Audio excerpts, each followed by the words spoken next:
and the president have said repeatedly that the worst of the worst will be held at Guantanamo. There are a few dozen people there already. I believe they're right now being held in cells formerly used to house terror suspects. So can you give more specifics about who's there right now, what crimes have they committed, and how long you're going to detain them?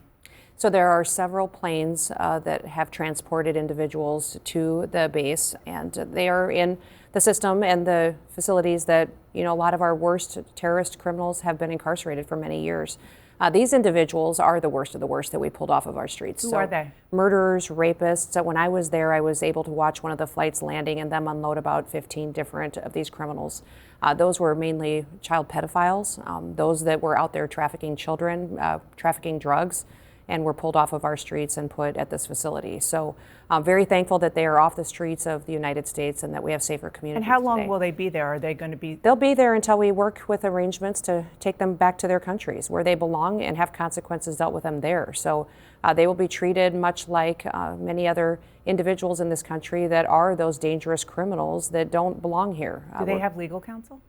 They have due process. Everybody has due process, and every individual has the right for that. And my job is to make sure we're following the law and every single individual that we're bringing into custody and transporting back to their home country. So since they're there now, they've already gotten access to legal counsel? Yeah, they followed all the same process they would with anybody else that has come in through these systems that any administration has done it. Every step is being followed and due diligence being done, even with these individuals that are so dangerous.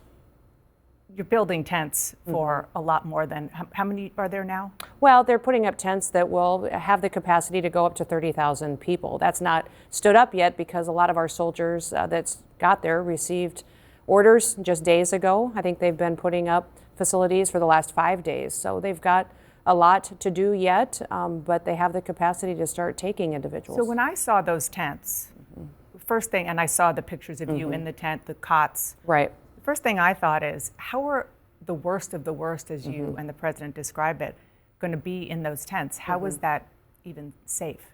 Well, we're following all the same standards and procedures that we've always had with our detention centers, whether they're in the United States and now to be utilized here at Guantanamo Bay. So those facilities, I think we need to be really transparent about and make sure that people know what they're like. And we're going to be encouraging people to continuously, if you're in this country illegally, you should go home. You should go back to your home country. Don't wait until we have the opportunity to sweep you up because you have overstayed your orders, you have final removal orders, or you've been committing crimes in our communities. We do not want you here, and you should leave. And many of the countries we've been negotiating with, they've been willing to come to the table and said, yes, we'll take them back. So there are lots of different sort of buckets of people, if you will.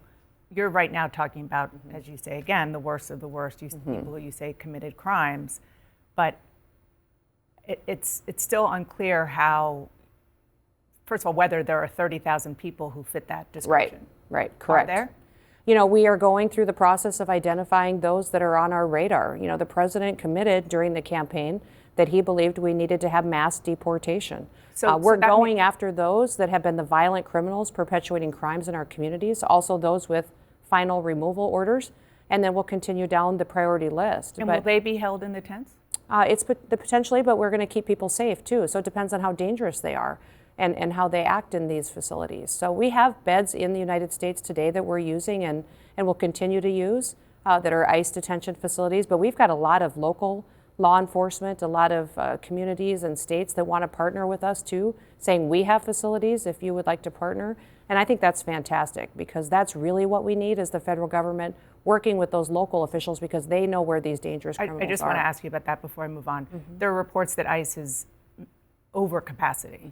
There have been reports, but remember, we're continuously busing people back to Mexico, continuously flying people out of the country and repatriating them back to their. So there's still room, absolutely. The Lincoln-Riley Act requires you at the DHS to detain individuals who have been charged with but not convicted of nonviolent crimes like theft or shoplifting.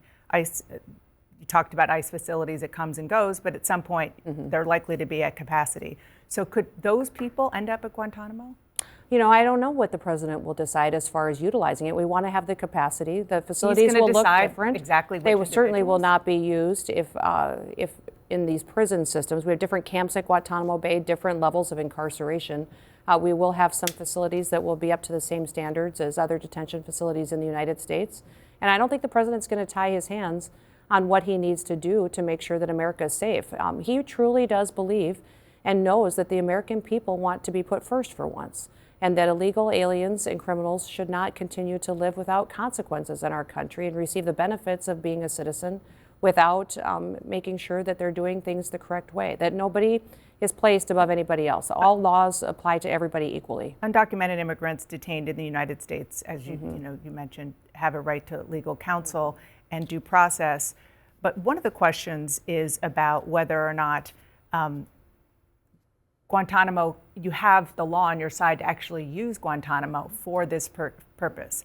We have seen, obviously we know about the 9/11 detainees there. We also know that when somebody who is trying to get into the United States illegally is interdicted at sea, they've been brought to Guantanamo.